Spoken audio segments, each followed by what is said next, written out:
नमस्कार, मैं हूं सुप्रिया। शुरुआत करते हैं दिल्ली की 10 बड़ी खबरों की। संसद का मॉनसून सत्र आज से शुरू।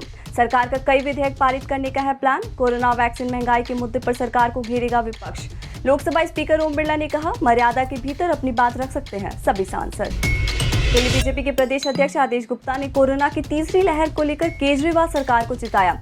आईआईटी दिल्ली की एक रिपोर्ट का हवाला देते हुए कहा, तीसरी लहर में आ सकते हैं रोजाना 40,000 केस।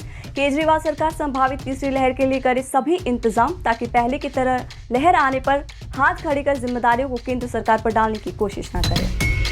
उत्तराखंड और उत्तर प्रदेश के बाद अब राजधानी दिल्ली में भी कांवड़ यात्रा पर लगाई गई रोक। सरकार का फैसला, कोरोना को देखते हुए दिल्ली में नहीं किया जाएगा कांवड़ यात्रा का आयोजन। दिल्ली डिजास्टर मैनेजमेंट अथॉरिटी ने कांवड़ यात्रा पर रोक लगाने से संबंधित औपचारिक आदेश दिया है।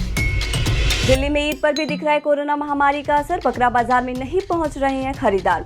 जामा मस्जिद इलाके में हर साल की तरह अलग अलग राज्यों से व्यापारी बकरे बेचने के लिए आते थे, लेकिन इस बार नहीं आए। बकरों की कीमत में 30 से 35% की बढ़ोतरी। व्यापारियों का कहना है कि बकरों की लगातार बढ़ रही कीमतों के कारण लोग मिलकर एक बकरा खरीद रहे हैं और कुर्बानी देने की तैयारी कर रहे हैं।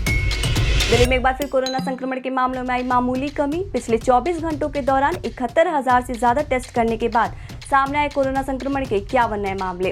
राजधानी में नहीं हुई एक भी मौत। दिल्ली में अब एक्टिव केसों की संख्या 592। शुक्रवार को दिल्ली में कोरोना के 59 नए मामले सामने आए थे और 4 लोगों की गई थी जान। दिल्ली में बाजारों के लिए मुसीबत बनी बेकाबू भीड़। अब कोरोना नियमों के उल्लंघन पर सरोजिनी नगर एक्सपोर्ट मार्केट भी की गई बंद। कोरोना की तीसरी लहर की संभावित चेतावनी के बावजूद लोग नहीं ले रहे सुधरने का नाम। बाजारों और शराब की दुकानों में लगातार हो रही है कोविड नियमों की अनदेखी। राजधानी में कई बाजारों पर की जा चुकी है कार्रवाई।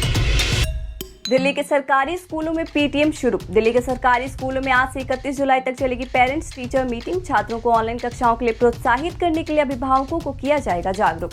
कोरोना से बचाव के तहत शिक्षा निदेशालय ने छोटे छोटे समूह में पीटीएम आयोजित करने का लिया है फैसला। शिक्षक अभिभावकों को बच्चों की भावनात्मक देखभाल को लेकर करेंगे मार्गदर्शन। दिल्ली मेरठ एक्सप्रेस वे पर सावधान। दिल्ली मेरठ एक्सप्रेस वे पर स्पीड लिमिट क्रॉस करते ही घर पहुंचेगा चालान। कार के अंदर की गतिविधियां भी कैमरे में होंगी कैद। डासना से मेरठ तक लगाए गए हैं 150 सीसीटीवी कैमरे। एक्सप्रेस वे पर 100 की स्पीड पार करते ही कट जाएगा चालान। अगर कार चलाते समय नशे का सेवन कर रहे हैं तो कैमरा उसे भी कर लेगा कैद। एयरपोर्ट की तर्ज पर विकसित होंगे दिल्ली के रेलवे स्टेशन। अब दिल्ली के रेलवे स्टेशनों को चमकाने की तैयारी को लेकर रेलवे में बैठकों का दौर जारी। एयरपोर्ट की तर्ज पर विकसित होंगे दिल्ली के स्टेशन। नई दिल्ली, बिजवासन, आनंद विहार, सफदरजंग, दिल्ली कैंट रेलवे स्टेशनों पर मिलेंगी वर्ल्ड क्लास सुविधाएं। दिल्ली में कई इलाकों में भारी बारिश से मौसम हुआ सुहाना। लोगों को उमस भरी गर्मी से मिली राहत। सुबह तड़के 3 बजे से हो रही झमाझम बारिश। कई इलाकों में हुआ जलभराव। मौसम विभाग ने जारी किया है अलर्ट। आप देख रहे थे दिल्ली की 10 बड़ी खबरें। हमारी बाकी खबरों को देखने के लिए चैनल को सब्सक्राइब कर लीजिए। नमस्कार।